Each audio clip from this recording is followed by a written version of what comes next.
Bonjour, nous allons travailler maintenant sur les statistiques toujours, mais sur les tableaux et les graphiques. Pour cela, on va toujours prendre notre premier exemple.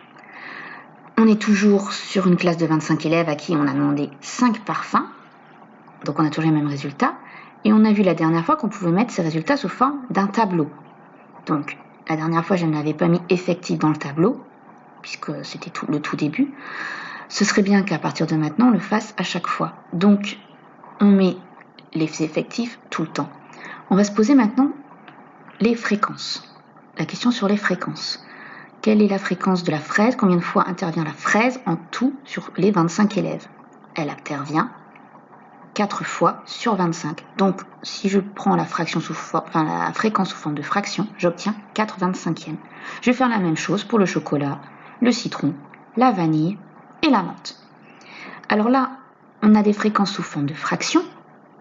On peut très bien les avoir en écriture décimale. Il suffit simplement dans ce cas-là de diviser 4 par 25, 3 par 25, 6 par 25 et ainsi de suite. Et on obtient les résultats sous forme décimale, c'est-à-dire avec une virgule.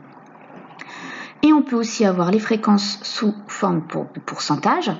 Donc le 0,16 va devenir 16% et ainsi de suite. Donc si j'ai 0,03, ça me donnera 3%. Donc ça, c'est pour les tableaux.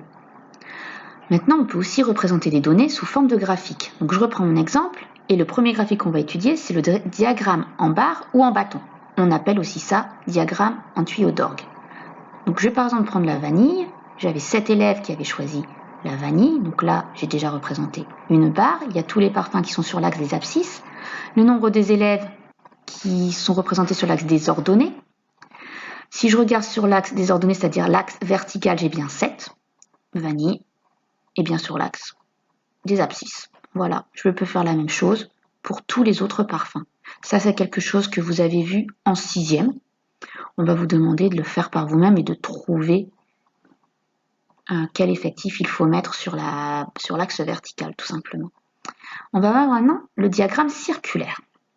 Alors, je reprends toujours mon tableau de base avec toutes les données. Et qui dit diagramme circulaire, dit cercle. Alors, le cercle, on va le diviser en secteurs, c'est-à-dire en fait en parts de gâteau, en fonction du nombre de réponses données par chacun des élèves. Donc, si je prends par exemple la fraise, ça va faire quoi comme part de gâteau, comme secteur? Donc, il faut se rappeler qu'un tour de cercle, c'est 360 degrés. Donc, sur 25, ça fait combien? Pour cela, on va faire le tableau suivant. 25 élèves, c'est le tout, le total. Donc, les 25 élèves, si je les mets tous dans mon cercle, ça me donne 360. Combien représente 4 élèves? Pour cela, je vais chercher le coefficient de proportionnalité de ce tableau. C'est-à-dire que je vais diviser 360 par 25. Si je divise 360 par 25, j'obtiens 14,4. Et maintenant, si je veux avoir ma mesure d'angle, il suffit simplement que je multiplie 4 par 14,4, mon coefficient de proportionnalité, ce qui me donne 57,6 degrés.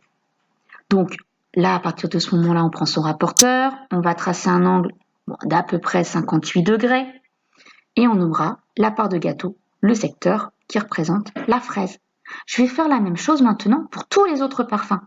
Ça veut dire que pour le chocolat, je vais multiplier 3 par 14,4, puis le citron 6 par 14,4, ensuite la vanille 7 par 14,4, puis la menthe 5 par 14,4.